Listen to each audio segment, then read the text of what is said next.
Damn.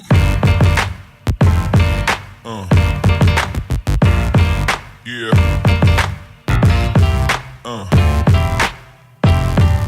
Yo, what up, it's your boy Sleepless Elite, and today we're doing, you could say, I suppose, another review. I did a little thing where I was basically talking about my thoughts on Paladin's Battlegrounds. But instead today we're actually doing an actual review of a game. It's Monster Hunter World. You know, I've spent the past, call it a month almost. It's been just a little bit over a month, but I spent a month pretty much solid putting in hours. Like I've put in about just under 100 hours of gameplay. So I think I can speak relatively well on the game basically. I'll make it to say I don't know there aren't going to be any spoilers, so I'm not going to say what happens in the story just in case there are people who are watching who haven't got the game yet, or who just plan on getting, or just people who just plan on getting it later. But yeah, so I suppose the first thing we'll get into is the story. Yes, Monster Hunter. This is, I think, one of the first ones that actually has slightly more of a dedicated story. So the story is, so you make a character, you have a palico, which is basically this tiny little cat thing, and what you do is, well, the story is there is a giant elder dragon. It's going to this place. It's called the New World, as far as you guys know. The New World split into a couple of areas. Well, I say a couple, it's more than a couple, but it's split into a few areas. And what you do is basically you find out the reason why this is coming, why this elder dragon, the Zora Magdaros, is coming here. And basically along the way you go, you know, to the ancient forest, you go to the Wildspire Wastes, just a bunch of different areas, and basically you're killing monsters in pursuit and following the trail of essentially why it's going here. So you'll uncover that as the story goes on. The story was actually told pretty well. You know, it keeps you interested, it keeps you engaged. It wasn't too much, like it didn't try and feed you like all the information straight away off the bat. It eased you into it, and it was all like very good bite-sized stuff. The characters were decent. Yeah, like everything about the story pretty much is fairly well told. Now we're going to get into the good stuff, which is basically the stuff that makes the game. So the first thing I'm going to get into is the armor. Now, with the armor, it is split into two sets. There's high rank and low rank, but we'll get into high rank in a little bit. So once you're playing through the story, you'll reach a point where things basically just start going a bit crazy. But before then, it's basically low rank. So all the low rank armors, all the armors have different attributes as to what they can do. So I'm pretty sure it's split into defense, which is just how good your armor is. Then there is fire, water, thunder, ice, and dragon elements. And if the number is positive, it means that your armor is fairly good at defending against that. If it's negative, then that's what you're weak against. I'm pretty sure there's those things. I'll put it up here if I've missed anything out. But in low rank, so it's all split into the monsters that you end up finding, or just materials that you find. So that's essentially the reason for wanting to hunt, or maybe even farm a particular animal to go get that armor set, the armor set that you want, because it might have certain properties that you want for, you know, when you're taking out certain monsters. Because the monsters themselves, which we'll get into in a little bit, the monsters themselves all have different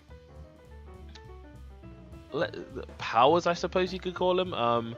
It's not powers. The word I'm looking for is, I suppose, attributes. So some have poison attack, some of them have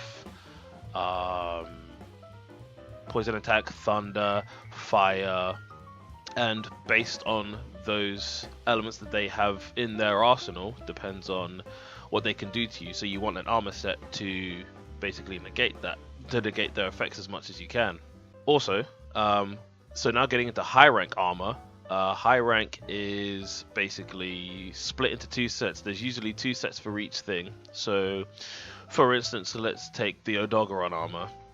So, low rank, obviously, there's just one. That's it. It's the only one. Whereas in high rank, there's two. There's the alpha set and the beta set. Now, the difference between the two is the alpha set can. This is when things get a lot more technical. So, with the high rank armors, you then have slots which unlocks decorations, which is essentially little items that you can add onto your different pieces of armor, because your armor is split into 5 pieces: the head, the chest, the arms, the legs, and the waist. And you can add slots into either of those things to give yourself particular stats or to buff the stats that you already have.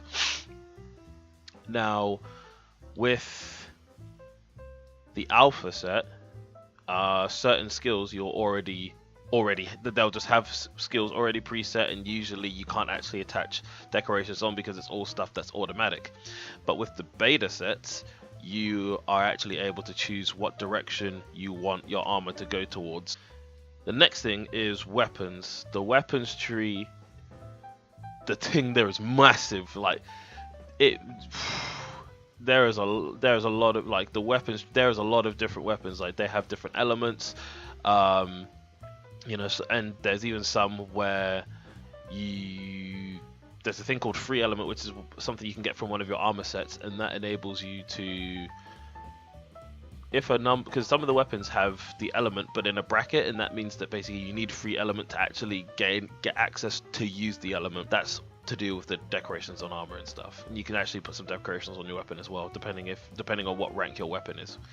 But yeah, the tree is massive. It's huge. It would be a grind to get everything. So you kind of, what you do, you kind of find the one thing that you want. So you try and find either try and just make one weapon of each element, so you can spread it across, so depending on what you're fighting depends on what you actually bring out. Another mechanic, or not a mechanic but a feature, should I say, it's playing with your friends.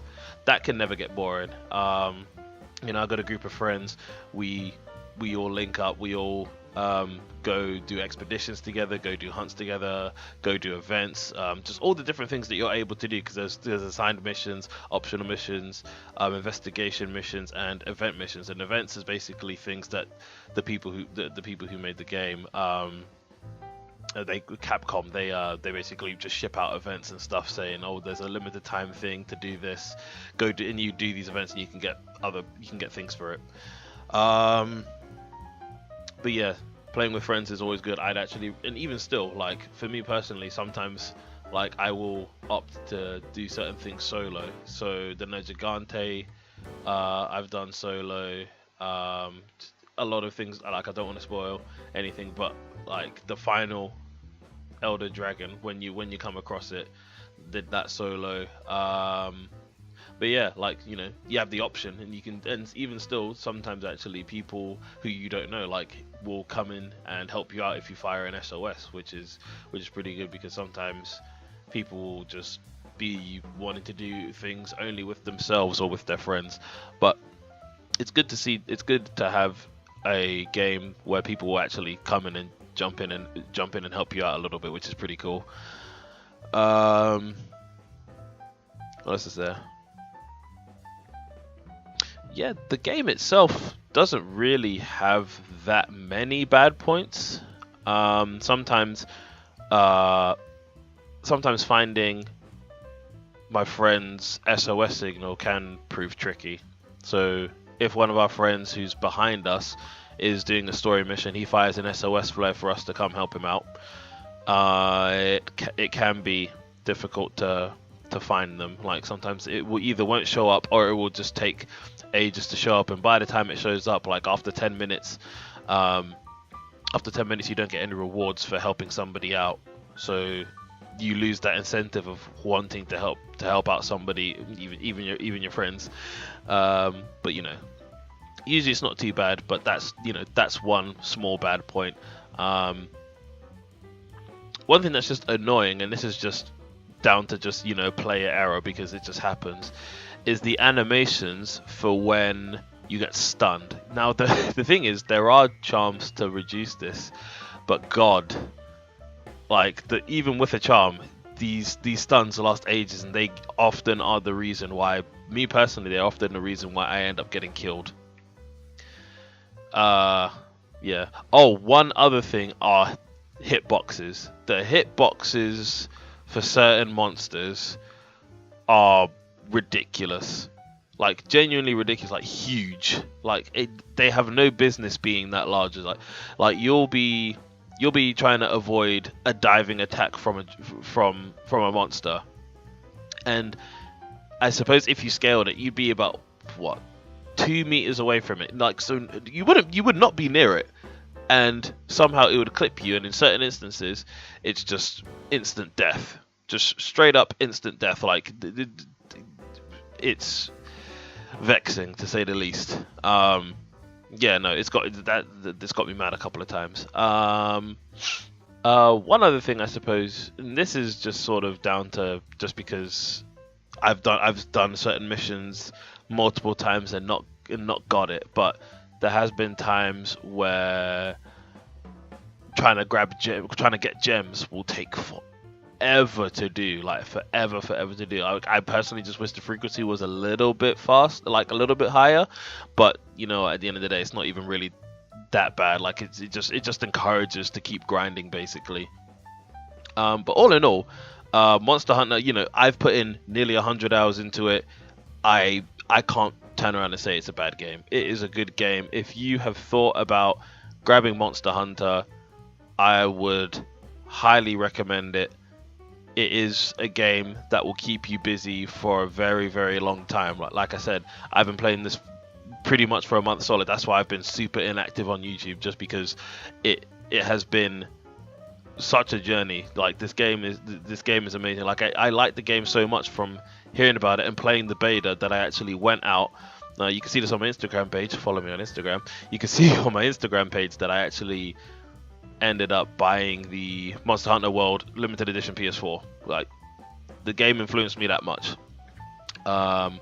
Yeah, if you can, go grab it as soon as possible. It's not one of those games where I would have, like, I'm glad I got it launch. To be fair, I got it launch cheap, but that's not the point. Even if I didn't, I would have grabbed it launch, and I would recommend getting it launched. Like it's one of those games that is good. Like it's not one of those games where I'd be like, oh, you know what, it might actually be worth putting to the side and actually waiting on it. No, this is one of those games where if you have the money, go ahead and grab it immediately. Genuinely, it's amazing, especially because this is a month on, so it will probably be cheaper now anyway. So if you already haven't got it and you're thinking about getting it, go get it, because you're doing yourself a favor. But yeah, that's my take on it. I don't know if I'm going to do a scoring system, but if I did, this definitely gets a solid 8.5, 9 out of 10. Genuinely, it is good. It's one of the few games in recent history that has actually kept me captivated and wanting to play it. Like this reminds me of when the first Modern Warfare came out. I put stupid amount of time into that, silly amount of time into it. This feels the same. Like I'm getting cravings to play it now. You know, actually, I'm gonna go play it now. So, this has been your boy Sleep. This has been a Monster Hunter World review, and make sure you like, subscribe, share, and comment down below. Tell me what you think about the game if you've got it, and if you've got any questions about the game that you know you might want me to answer. Don't hesitate to leave them in the description below, in the comment section below. But all my links to any of my social media will be in the description below. And yeah, it's been your boy Sleep, and I'm out. Peace.